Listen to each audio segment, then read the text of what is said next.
worship, Lord, kami makadayon Ginoo bisag flight lang Lord, kami wala physical na tipong Ginoo. Lord, padayon ka makakuban o kami yan ang tanan ng makabuhaton karong gagabion. Muna yung mga pangaling pasalamatan diyan at Ginoo sa ngalan ni Jesus. Amen. So, good evening everyone. No? Salamat. We are very thankful to God that wala kayo tingog de. ay, Wala. sige. Kira. Pakiop ang inyong i-mute inyong kuan kay para di kaginiskis. Okay, start. Good evening to all. Good evening everyone. Is it God is good? So, thankful tanong kay wa ta magdahom nga bisan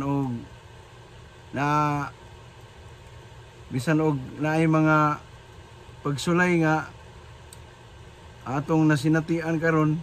Like sa sitwasyon nila ni situation of engineer, no, pero gigamit ni nga kasangkapan para sad na makakuan tag communication kang Pastor Win, no, sa we just thankful to God. Anyway, karon nga gabi una akong pasalamatan ang Ginoo tungod kay gihatagan na sabtan niya og higayon nga magpadayon sa atong mga buluhaton bisan sa inaani, no, pila na ka bulan ang nilabay. It's been a long time nga nag-online ta, pero nabaguhan ko kay ay nagtuo ko nga mapuro na ko Bisaya ang akong ang akong sharing karon, but glory to God kay ang tanan everything has a purpose, no? According to Proverbs 16 verse 4. The word of God that I will going to share with you, yun Padre, basahon sa nato sa English, ayat na to sa Matthew chapter 15 verse 21 onward, pataas. Ingon Padre sa Matthew chapter 15 verse 21, maybe up to 28, no, the faith of the Canaanite woman. Verse 21, ingon ri, leave that place, Jesus withdrew to the region of Tyre and Sidon. A Canaanite woman from the vicinity came to him, crying out, Lord, Son of David, have mercy on me. My daughter is suffering terribly from demon possession. Now, verse 23, Jesus did not answer a word, so his disciples came to him and urged him, send her away, for she keeps crying out after us. He answered, I was sent only to the lost sheep of Israel. No, the woman came, verse 25, the woman came and knelt before him. Lord, help me. She said. He replied, it is not right to take the children's bread and toss it to their dogs. Verse 27, yes, Lord, she said, but even the dogs ate the crumbs that fall from their master's table. Verse 28, then Jesus answered, woman, you have great faith. Your request is granted. And her daughter was healed from that very hour. We just pray. Ampo ta. Dalay ko na bala ang Diyos. Taghan kaayong salamat Ginoo sa higayon nga gihatag kanamo nga kami magpadayon ni ining mga buluhaton. Bisan pa Lord sa mga pagsulay nga niya among nasinatian ni ining mga panahon na sa matag panimalay. apan amo kang gidayeg pasalamatan tungod kay ana ka kanunay nakig-uban ka namo, naghatag og maayong higayon, maayong pamaagi aron kami Lord padayon sa pagsimba diha kanimo.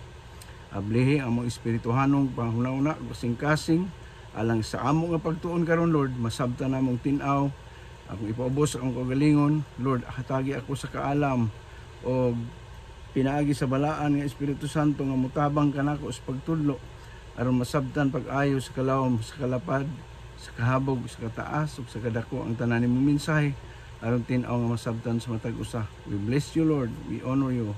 In Jesus name I pray. Amen. So ingon pa diha sa Binisaya pa. Sila ni Ginoong Hesukristo yun pa niadtong dapita sa niadto sila sa kayutaan dool sa gitawag og syudad sa Tiro o dapit sa Sidon. O nay usa ka babae nga miduol kaniya. Yun pa dire sa verse dito, usa ka babae nga taga Kanaan nga nagpuyo ni adtong dapita og miduol kaniya og nagpakiluoy, Ginoo anak ni David. Sa sitwasyon bitaw sa matag usa no, kapag involved na gani ang atong sakop sa atong panimalay, kung sa mga problema murag usahay mawad-an gyud ta og discourage, ma-discourage gyud ta no, moabot gyud ang panahon nga ma-discourage ta. Pero kung pagsulay lang sa mga financial, mahimong mapangitaan pa nato ni siya og kanang remedy, di ba? Mapangitaan pa nato og mga pamaagi, mga butang, unsa pang mga butanga ang nakahatag kanato og makabader sa atong pagkinabuhi. No?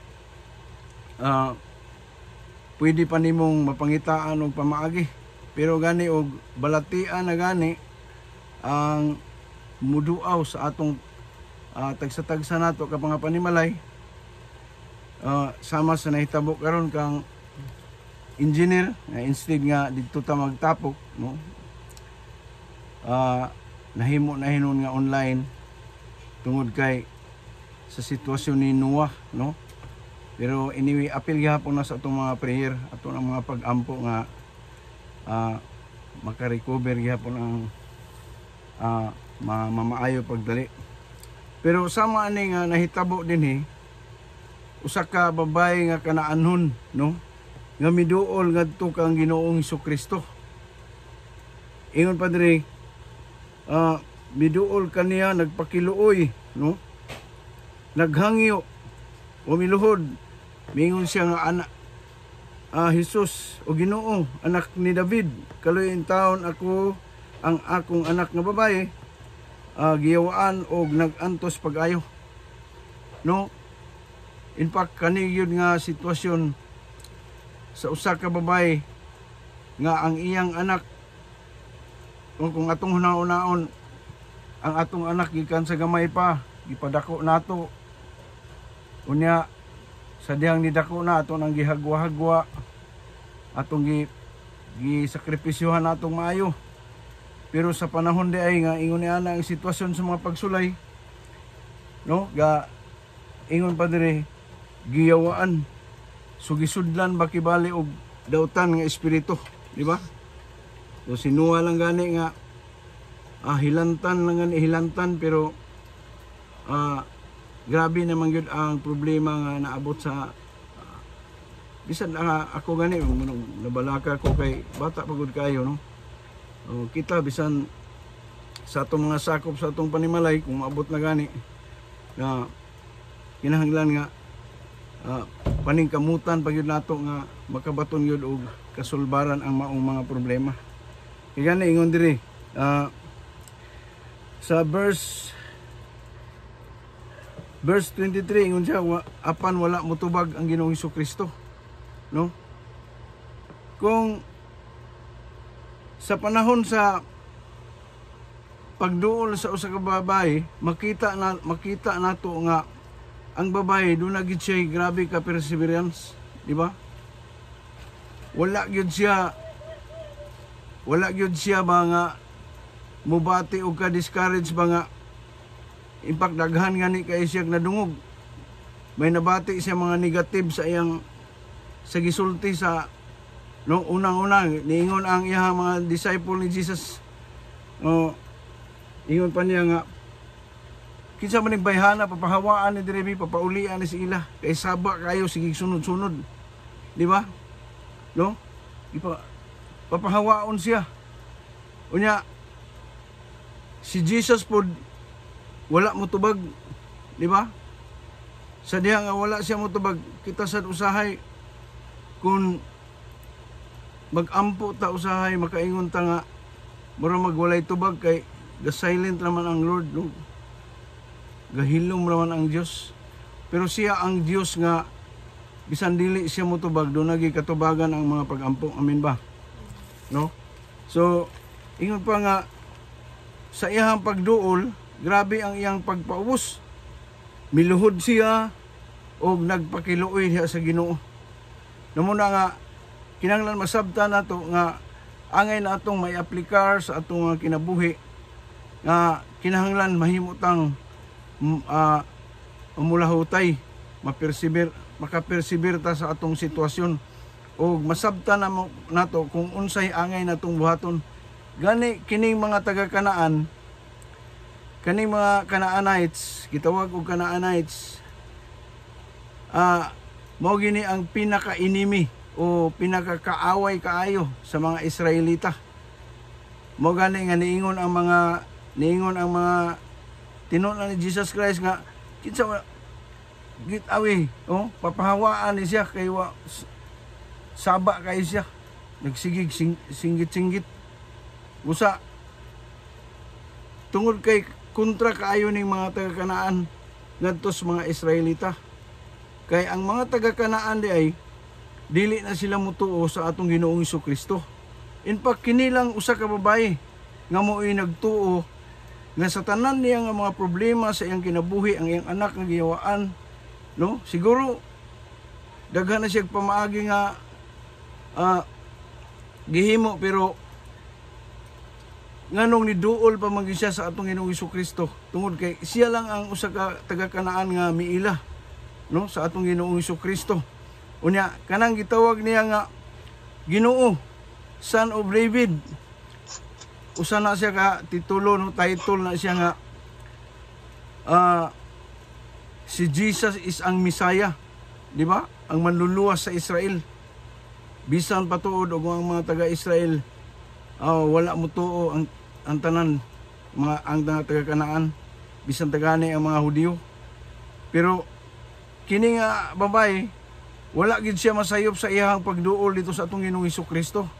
Pero galing lang bisan pa sa iyang pagluhod, pagpakiluoy niya sa iyang paghangyo, wala mo tingog ang Ginoong Hesukristo. Kaya usahay gani kung kita'y magampo, makaingon ta nga dili mo tingog ang Dios pero nagtuo ta nga doon na ginay katubagan. Kitang mga Kristohanon, himuon na gyud nato ng normal sa atong ginabuhi ang mga pagsulay nga moabot sa atong ginabuhi, no? Mahimo gid siya nga ay ingon ni Apostol Pablo nga ayaw kabalaka sa bisan unsa nga mga pagsulay, no? Nga moabot sa inyong kinabuhi, isipa kini nga normal, di ba? So normal lang ang mga trials nga moabot sa atong mga kinabuhi sa matag usa. Pero kining usa ka babae makita nato nga bisan gani sa ilahang nga dapit siya lang ang naka-ako sa pagduol sa atong Ginoong Hesukristo og nagpakiluoy. Grabe ang iyang pagpaubos kay bisan giingnan na gani siya nga pahawa diha. Nay mga tulo gani ka mga negatibo nga mga butang nga iyang nadungog, di ba? Una, giingnan siya nga papahawaan ni siya kay saba kayo, no? Angay unta niya nga i-discourage, pero nagpadayon gyapon siya, milahutay gyapon siya, naghangyo gyapon siya. Ikaduha, niingon ang Ginoong Hesukristo, gipadala ko alang lamang ni adtong mga nawala nga mga katawhan sa Israel kadtong nangasalaag. Subot ipasabot, dili gyud managsandurot ang mga taga-Kanaan ug mga Israelita. Pero ang ikatulo pa gani diha nga dili maayo nga iyang nadungog niingon pa gani ang Ginoong Hesukristo sa diyang nitubag si Jesus. Dili maayo nga kuhaon ang mga pagkaon sa mga bata ug ihatag ngadto sa mga iro. Nganoman, ang Israelites ay ang ilahang pagtan-aw sa mga Canaanites iro, gipakasama sa iro. Pero ang babae, grabe gyud ang iyang pagpaubos, ang iyang pagpakiluoy, di ba? So ingani usab day ang angay nato nga buhaton para nga mahatagan nato, ma-overcome nato ang atong mga trials nga maabot sa atong mga kinabuhi. Amen ba? No? Busa dunay upat ka mga butang nga akong i-share sa inyo karon, ingon ta dire sa things nga angay nato nga may aplikar. Number 1 is fight your battle in God's court. No? Kung sa inyo na ani nagani ang sitwasyon, kinahanglan nga makig-away ta, makigbatok ta sa atong mga pagsulay didto sa korte sa atong Ginoong Dios. No? Dili sa pakig-away nato sa atong physical. No? Nganoan lupig ta. Kundili ipaagi nato na sa court of in God's court. Nganoman tungod kay sama sa usa ka babae, grabe ang iyang pagpaubos. Dito sa korte sa Dios, dunay mga katubagan. Amen ba? Naa dito ang approval, pag-uyon sa atong Ginoong Dios, o naa po dito ang katubagan o unsa ang result. Amen ba? No? So fight your battle in God's court. So number 2, ingon dia sa verse 2. Verse 2, kining ikaduha nga mga butang, be persistive in prayers. So sama sa usa ka babae, wala siya masayop sa iyang giduulan, amen ba? Wala gani siya wala man gibutang diha nga diduol siya dito sa doktor, nangita siya doktor nga makaayo kay murag lisod man maayohon ng buang na dito namang yun na dalon sa mental, no?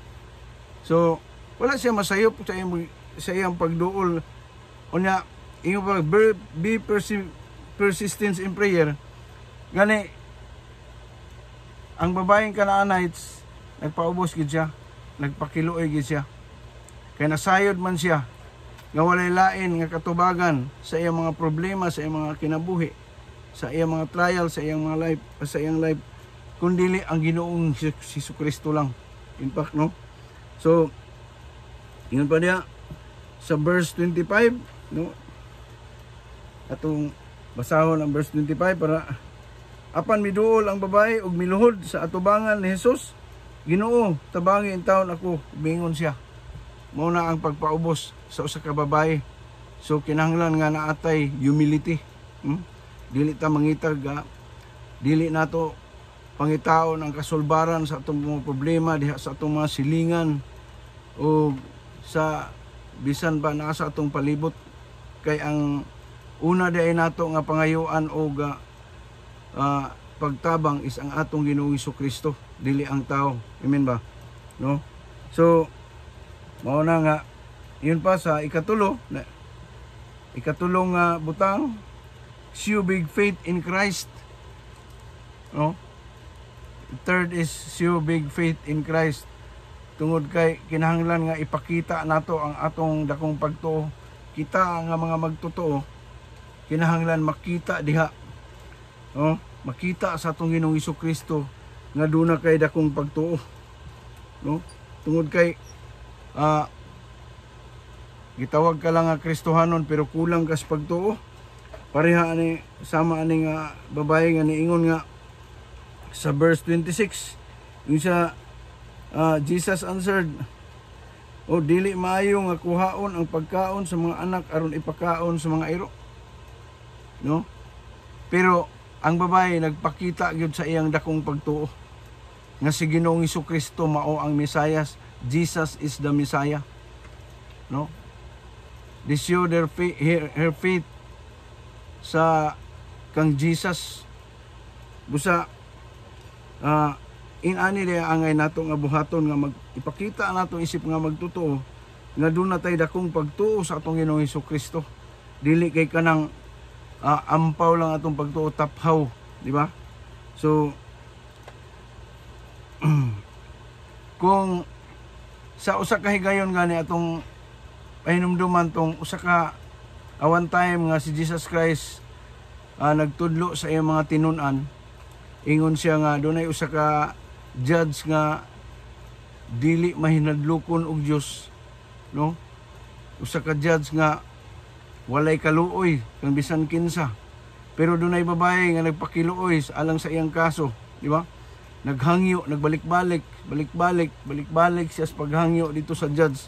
Nga tabangi ko, judge, kaluy ko sir, kung aron mas sulbad ko ning akong problema. So like another nga babae na po nga grabe ang iyahan na po nga pagpaubos, ang humility nga iyang gipakita dito sa usa ka judge, mao na ang gitudlo sa atong Ginoong Hesukristo. Kita sab isip mga Kristohanon, kung moabot man ang mga pagsulay sa atong kinabuhi, ato sa nga kinahanglan hinumduman nato ang sitwasyon ani nga mga babayhana nga grabe ang ilang pagpaubos, ang ilang humility nga gipakita nga atubangan sa atong Ginoong Hesukristo, no?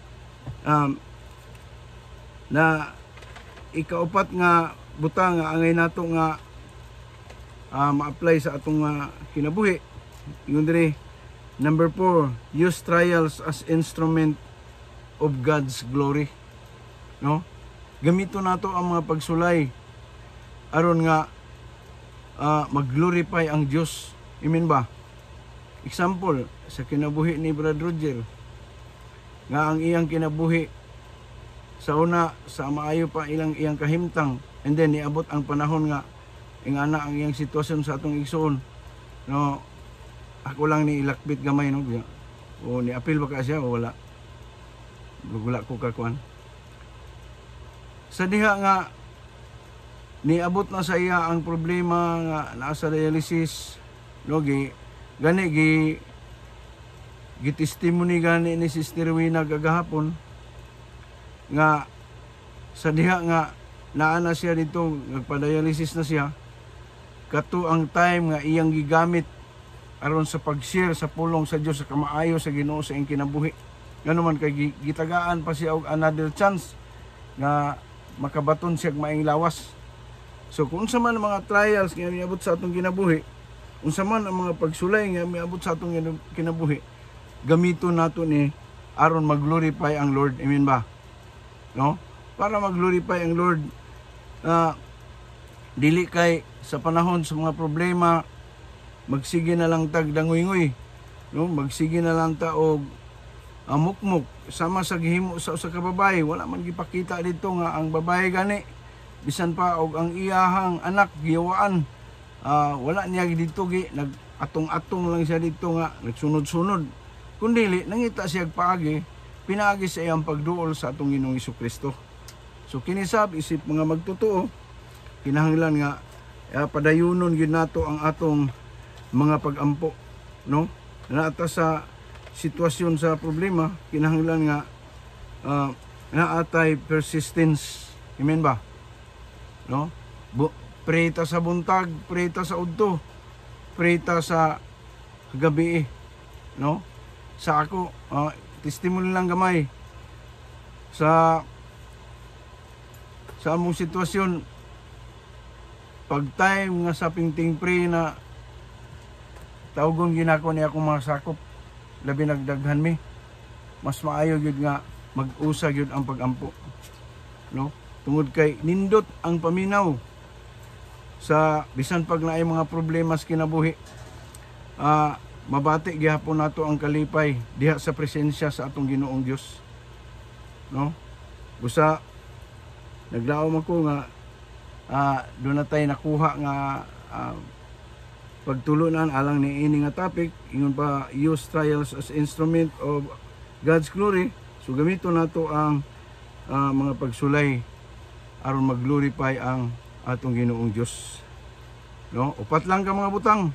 Ingon pa una, katong gitawag fight your battle in God's court. Ikaduha, ang ikaduha is ingon rin be persistent in prayers. And number 3, show big faith in Christ.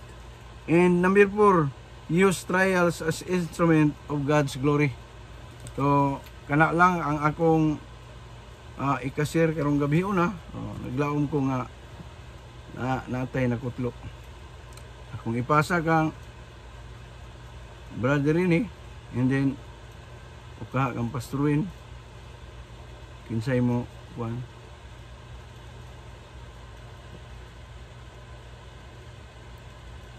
Hello, good evening. Good evening, Pastor Wayne. How are you? Good evening. Good to see you. Good to see you also. We're so happy tonight that you come in with the men's prayer. Amen. Always, yeah. Always. Yeah. Yeah. So, this time, I will let you speak about what Brother Elmer shared to us tonight, and that we will hear your message about the topic he shared tonight.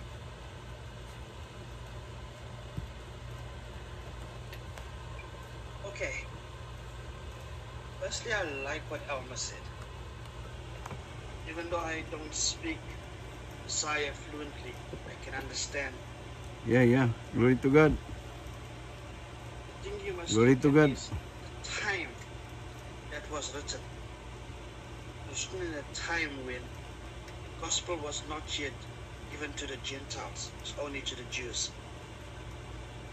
But this lady refused to accept a door that's locked. This lady refused to accept no for an answer. Even though at that moment the gospel hadn't yet been extended past the Jews, this lady knew what she wanted from God. And the question is, do you know what you want from God?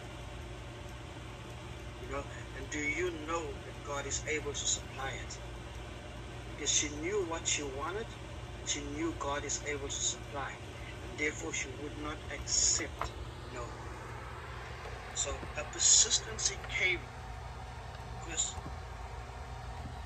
she was so desperate for God to move.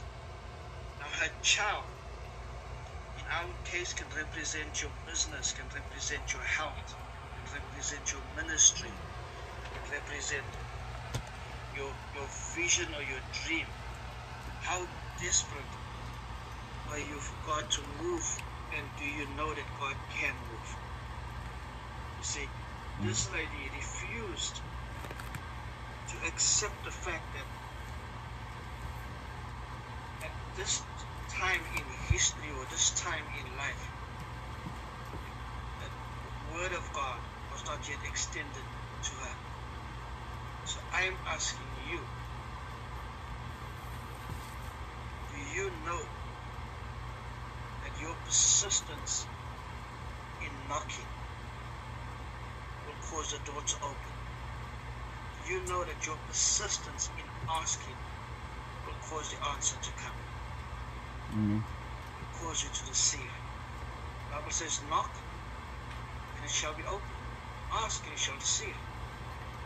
And this is what this woman is. She's a type of a faith that will not compromise. Will you compromise after receiving your first no? Will you compromise after being ignored? In other words, will you compromise if it looks like your business is not taking off? Or will you hold true to your declaration? Will you hold true to your statement of faith? See, her statement, her request before heaven, she refused to negotiate. She refused to turn back from her request before heaven. And so her persistence is Lord, have mercy. Lord, change my circumstance. Lord, heal. Lord, deliver. Lord, supply. Do you stop praying after a few days? Accept lack or defeat or sickness as normal? Or are you able to go the full length of the test? Every test is a testimony. Every test is a testimony. And no one who put their faith in God will not receive that which they ask for. But sometimes when we're looking for something quite big, our test seems like it's never ending. Our test seems like, God, when is my business going to take off? When is my marriage? When is my finance? When is my ministry? But this woman is an example of not negotiating with doubt. This woman is an example of not negotiating with a reason in mind. And maybe it's not God's time. Maybe it's not God's season. God will give you the desires of your heart. Amen. The question is, He will ask you, do you believe? Sometimes the question, do you believe, comes in what looks like a closed door. But do you believe that God can open that door? Do you believe that God can turn that situation around? This woman believed that God could heal her child. So what is your child that needs healing? Like I said, it could be your finances, your health, your business, your ministry, your vision. God is well able to supply all your needs according to His riches and glory. But are you able to believe? Because you will be tested. She was tested. She called upon Him and she was ignored. She called upon the disciples, even intervened. And she was told, salvation, healing, all these realms of miracles is for the Jewish people. She wasn't Jewish. So even if you don't qualify, but if you believe God, God will qualify your life, qualify your health, qualify your business. God will qualify your dream. Amen. So my question to you is, do you believe God? Or Amen. do you just say, I believe God? I Do you believe. trust God? Or you just say, I trust God? Because your words will be tested. But if you pass the test, you will have more than you could think, ask, or imagine. Because God will give you that which you desire. So my prayer and my cry this morning for you is, don't let go. Stay persistent in your faith. Stay consistent. In other words, stay true to your own word of belief. You make a statement that I believe God can do this. Now stay true to that statement. And it shall be unto you according to your belief. It shall be unto you according to your belief. You cannot be denied, but you will be tested. And so, whatever you're facing in your home, in your business, in your family, in your finances,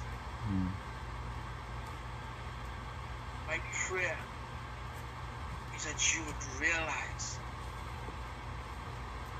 God is well able to turn that circumstance around, and that you would grab hold of the altar and don't let go So God comes forth. That woman grabbed hold of the altar and she wouldn't let go. Son of David, she kept crying. She kept calling. And guess what? She got her request. So this evening, what is your request? You see, I can pray for you, but it won't really help you if you're not willing to hold on. Why? Because the moment you come off the phone, someone can call you and say, hey, I got bad news. Or, hey, I didn't get this contract. How determined are you in your spirit to not let go? How much do you believe God? This woman was tested. I want to tell you that there's nothing God can't turn around. But it's going to be unto you according to your desire. Amen. Glory be to God. Amen. Amen. Brethren,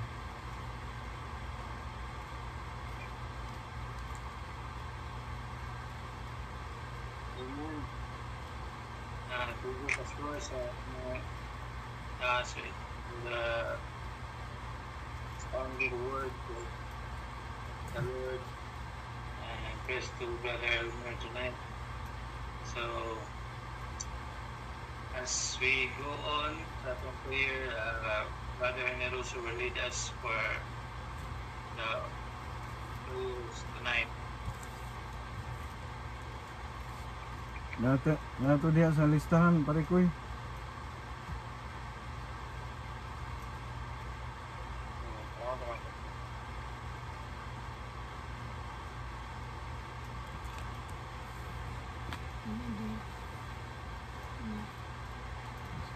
Okay, prayer.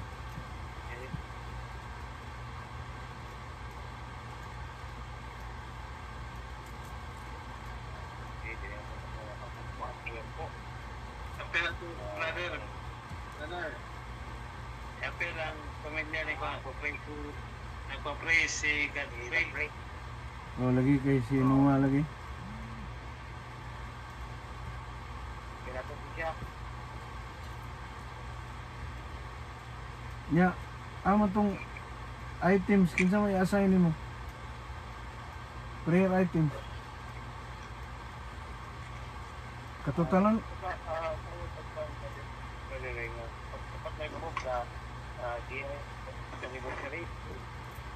unsa pa?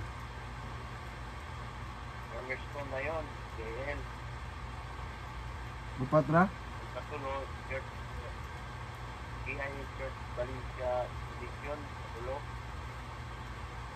Lopat, Barangay Municipal, Division, Manila, Open New Life Group, Back to Old Life Group, First Timer, New Goals for Business, New Instrument, so sa atong mga bagong mga instrument na church. Kita na lang tanan. Kita nga tanan niyo. Kaya mo tutulong ang Godfrey na yun. Luwa. Sa kami nga pagbiyahe ni Pastor. Para kinakal. Sa iwan. Kami nga pagbiyahe ni Pastor Bit. Sura. Okay. Sura. Oh. Okay, start. Hallelujah. Hallelujah. Father God in heaven, we thank you so much, Lord, for kagabion nga imong gihatag kanamo sa maayong panahon, higayon, pagkalain kami nagkakatigom alang kabisan, Lord, sa online nga imong nabuhat. I pray nga ikaw aka kami nakapagdulot ito nga ang kanimo. Salamat kaayo Ginoo sa mga matag usa ka namo nga padayon nga nagmadasigon sa among pangalagad kanimo Ginoo isip mga amahan sa among panimalay. I pray, Lord, nga ikaw ang mag-bless sa cornerstone, na Lord, mahimo gid kaming kabahin sa mao nga buluhaton, pagpatukod og templo Ginoo. Salamat kay sa vision nga imong gihatag kang Brother Eddie. Iman sa imong anak o sa uban pang mga pastors o leaders na hatag ng mga nagihatagan nimo og tahas alang sa pagtukod ni anak. Naitugot Ginoo nga magmalampuson gyud ug diha adapit ug kaygon ipasalamatan ka sa imong mga katawhan sa tibuok nga kalibutan Ginoong Dios. Ako mapag-ampo nga ikaw maghahatag ng langit proteksyon sa matag usa ka panimalay labi na gyud sa nag-pleads Ginoong Dios nga ikaw Lord magatugot nga ang tanan makahatag na gyud Lord sa amuha mga gi-desire sa among pagsatag sa mga kasangkasi sa matag pamilya Ginoong Dios. And I pray sa Lord sa life development trainings mga buluhaton ay gisangon kanamo Ginoong Dios nga ikaw Lord ang padayon ng mga uban Lord daghan pa ang mga katawhan nga matudluan sa imong mga pagtuloan Ginoong Dios mahimo nga gamiton usab nga kasangkapan aron sa pagpadayon sa imong buluhaton labi na gyud sa pagpakaylap sa imong kamatuoran. Busa i-bless Lord ang mataga ang Life Group Innovation sa mataga lungsod ug syudad matag barangay sa province sa Bukidnon Ginoong Dios na magkaroon gyud ang matag barangay ug Life Group mga skill group sa among ipalusad Lord ug tabangi ang tagsatag sa kanamo ug hatagi kami kalipay ug kakugi sa pagtuman sa tagsanama ka mga katungdanan. Even Lord ang matag lungsod ug syudad especially ang San Fernando Bukidnon nga tanan gayud ang tanan gyud Lord ang pinabangay nga magpadayon ang mao nga mga buluhaton magbunga ug daghan pang mga kalag makauban namo sila sa pagsimba o sa among pag-alagad kanimo. Usa panalangin ni matag panimalay panalangin ni usab Ginoo ang tanan nga mga kaigsuonan na magmadasigon kayod sa pag-alagad kanimo padayon ang kainiton sa pagsimba diha kanimo Ginoong Dios. May pray usab Lord nga dili mo kami kawan coming ang pagbiyahe ni Pastor Beth ngadto sa New Zealand. I pray nga imong i-prepare ang provision, i-prepare nimo Lord ang sakyanan, ang airplane nga iyong pagasakyan Lord sa tanan ng mga airplane nga iyong pagasakyan. I pray for divine protection Ginoo. Kabiri siya sa imong balaan nga dugo. Anyway, magkakita sila Lord, magkaabot siya dito sa New Zealand nga safe and secured. Uban kang Pastor Wayne, I pray for blessing para sa ilahang duha Ginoo.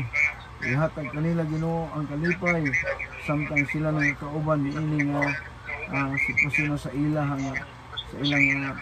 sitwasyon Ginoo. Ako mga pag-ampo nga padayon ka usab mag-renew sa ilang mga kusog ni Pastor Wayne, maghatag pag-increase promotion sa iyang trabaho na siya Lord makalahutay ug itugot usab Ginoo sa panahon nga imong ihatag magkita-kita gihapon kami pag-usab ug magkatigom sa usa ka dapit diin mahimong daygon ug simbahon kanamo pinagi sa espiritu ug sa kamatuoran. I-bless ang tanang pastor gikan kang Brother Eddie sa iyang mga anak sa matag pamilya. Bless and protect also Lord Pastor Silver, Pastor Garcia and family. Bless and protect Pastor Gonzales and family, Pastor Eden and Pastor Joseph and family. Bless and protect also Lord Pastor Sheila Ramil and family, Pastor Leonora ug Pastor Annalisa ug sa tanan uban pang mga pastor Lord. Bisan pa sa Area 53 Lord, I pray ikaw mag-bless sa Pastor Beth sa iyang pagpanguna kanamo sa Malay-Balay Pastor Lovely Patilan ang family ug sa Maramag Pastor Eva Madersi, Pastor Jacqueline sa Dura ang Panginoon sa Carlos and even Lord sa ang Pastor Rico Mados ang family, Pastor Albert General sa pangantukan ang gipaubos ang mga kagalingon Jenny diha sa San Fernando Ginoo kami tanan magpadayon gud ang even ang tanan nga mga kaigsuonan magmadasigon sa padayon pagsimba diha kanamo Ginoo. Diyos kaming nagtuog naglaom nga ang gidungog ang asang pag-ampo kapasayloan sa among sala ikaw maghatag ang kalinaw ining tanan nagipangayo Jesus name.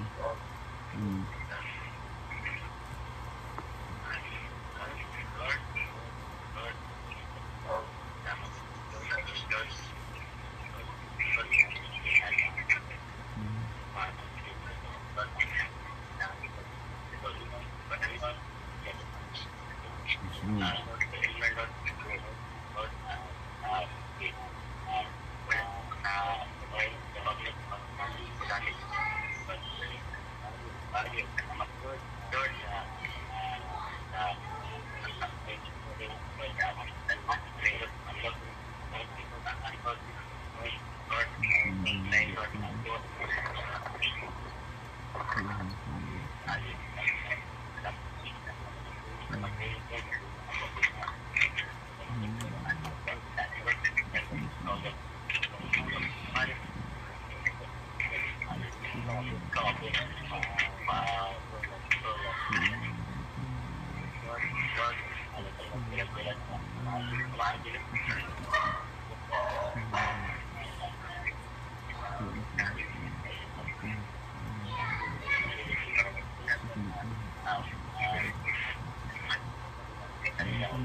Amen.